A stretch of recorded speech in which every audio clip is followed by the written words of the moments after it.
Il y en avait parmi vous qui savaient que cette semaine, la semaine qu'on vient de passer, j'étais en vacances. Vous saviez ça, hein? Bon. Hein?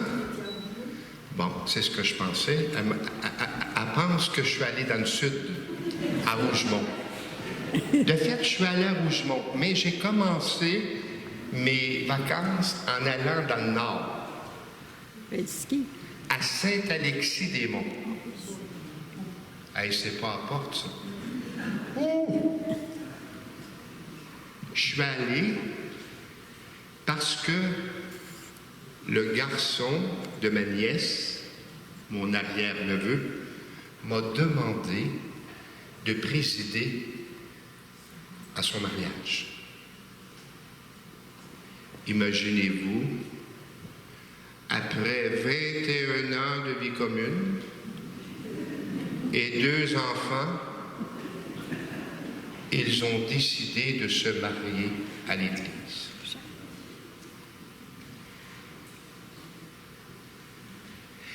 Ils m'ont dit qu'ils avaient toujours désiré se marier à l'Église, mais la vie va vite, hein? Puis ça coûte cher, ce qui fait que c'est le 21 janvier que c'est arrivé. Bon, se marier l'hiver, franchement. Ils font partie d'un groupe de motoneigistes. Et c'est dans une auberge, Sakakumi, sur le bord d'un lac, à Saint-Alexis-des-Monts, qu'ils ont décidé de faire le mariage.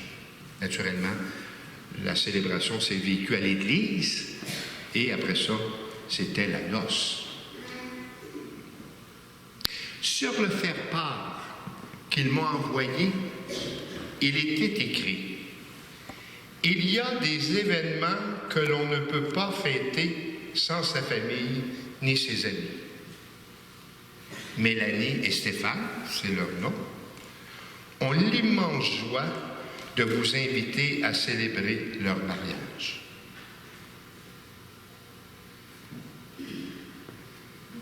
Je me suis retrouvé devant une assemblée de jeunes personnes autour de la quarantaine.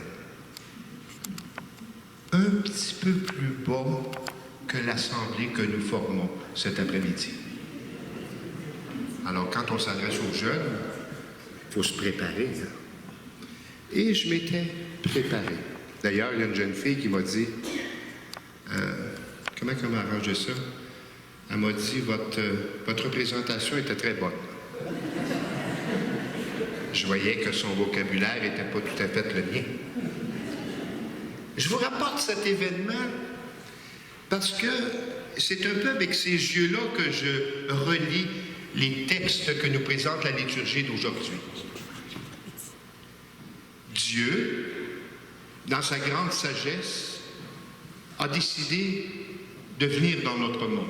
Et ça fait pas longtemps, on a célébré ce grand mystère de l'incarnation. Dieu au milieu de nous, l'Emmanuel qui se fait petit et qui se fait comme chacune de nous au cœur d'une famille, l'apprentissage de la vie.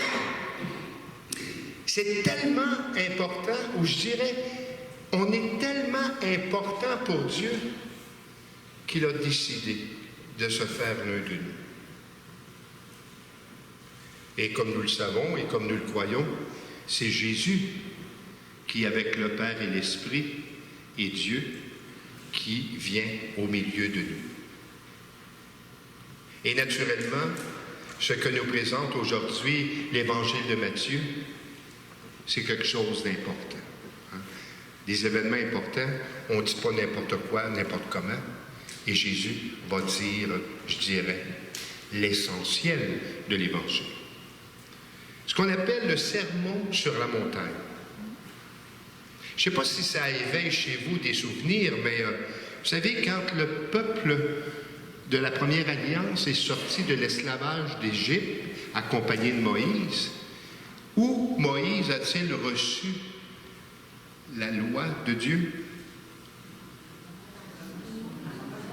Sur la montagne. Et voici que Jésus, sur la montagne, livre non pas la loi, ce qu'on appelle nous autres les commandements de Dieu, qui a guidé le peuple de la première alliance, mais une nouvelle façon de saisir la volonté de Dieu et qu'on appelle les béatitudes. D'ailleurs, Jésus s'assoit au milieu des siens et il les enseigne. Et qu'est-ce qu'il dit? Heureux. C'est pas notre désir profond d'être heureux. Et même devant les obstacles, les défis, notre désir profond demeure le bonheur. Yvon Deschamps disait « Vaut mieux être riche et en santé que pauvre et malade. » C'est bien sûr, hein? C'est ce qu'on se souhaite au jour de l'an, la santé. Puis quand, en quelque part, ça va pas bien, bien, tout s'en ressent. J'ai souvent entendu, puis on a ici de nos frères et de nos sœurs qui viennent de loin, de dire on a décidé de venir ici, au Canada, au Québec, par amour de nos enfants, pour permettre à nos enfants d'avoir un avenir qui semble meilleur. Ça se peut-tu, délicat? Hein? Si j'ai entendu souvent. Vous, c'est votre nom, c'est quoi? Oui. Amanda? Alba? Alma. Alma. Bon, c'est ça son nom. Bien des gens viennent ici parce qu'ils veulent un monde meilleur. Pourquoi? Par amour pour leurs enfants. C'est pas extraordinaire? Eh bien, Dieu nous aime, puis il veut pour nous le meilleur. Et qu'est-ce qu'il dit à travers le livre de Sophonie dans la première lecture? Recherchez la justice. Soyez humbles.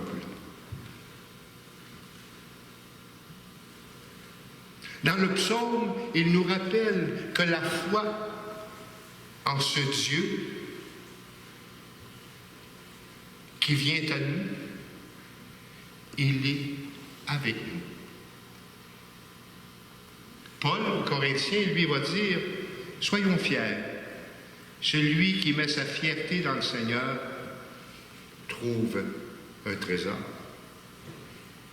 Enfin, Jésus, dans l'Évangile, va parler de la pauvreté du cœur, des doux, des bâtisseurs de justice, des miséricordieux, des cœurs purs, des artisans de paix, ceux qui mettent leur foi en Jésus. Voilà, mes frères et sœurs, une piste, un chemin, une route pour nous engager et ainsi faire surgir le bonheur. Moi, je résumerais ça comme ça, je dirais, les personnes qui ont du cœur, dans toutes leurs relations et dans tout ce qu'ils font, sont sur un chemin de bonheur. Hein, on rencontre de ces personnes-là. Ils ont le cœur sur la main. Eh bien, c'est ça que le Seigneur nous invite à vivre. Parce qu'il nous connaît, il nous a fait, et on est fait pour ça. Eh bien, cet après-midi, nous sommes venus à la rencontre de celui qui nous aime et qui se donne à nous. pour qu'à notre tour, nous devenions un témoignage de foi pour tous ceux et celles qui nous regardent vivre et qui ont besoin de témoins de l'amour aujourd'hui. Nous venons ensemble, mais pas tout seul. Imaginez-vous que le dimanche passé, le curé de la paroisse de Saint-Alexis-des-Monts, il y a 11 paroisses. Oui, aïe, aïe. Il est pas mal chanceux que nous autres. Nous autres, on en a juste 6. Puis c'est dans la campagne. Et puis il m'a demandé, il dit, bon, vous allez venir au mariage le samedi? J'ai dit oui. Il dit, le dimanche, avant de partir, pourriez-vous célébrer l'Eucharistie à Saint-Alexis? Ça va me permettre de prendre un petit congé. J'ai dit oui. Et je me suis retrouvé dans une belle église où il y a de la place pour 600 personnes. Et il y en avait 30. Moyenne d'âge, 81 peut-être. Mais toutes dispersées. Plus jeune que toi, ça. Toutes dispersées. Je ne sais pas s'il y avait peur de la COVID, là, mais il y en avait un là-bas, ici, là. Ça faisait pas fraternel. Bien, n'oublions pas, mes frères et sœurs, qu'on est ensemble, que nous formons une famille, et qu'ensemble, non seulement nous formons une famille, mais nous trouvons une force spirituelle pour nous permettre de vivre ce qui s'en vient. Peut-être qu'ici, monsieur, là, cette semaine-là, il pourrait dire à Dieu, hey, merci, j'ai vécu quelque chose de beau cette semaine, puis ça me remplit de joie. Mais sa joie, spirituellement, elle rejaillit sur tout le monde. Puis peut-être qu'il y a une dame ici, ou quelqu'un qui dit, eh Seigneur, cette semaine, ça n'a pas été facile. Donne-moi de la force. Mais sa faiblesse, elle trouve sa force spirituellement dans notre rassemblement. Alors, mes frères et sœurs, rendons grâce au Seigneur. Puissions-nous partager notre joie de croire et de croire que le Seigneur, par son Esprit, est avec nous. Amen.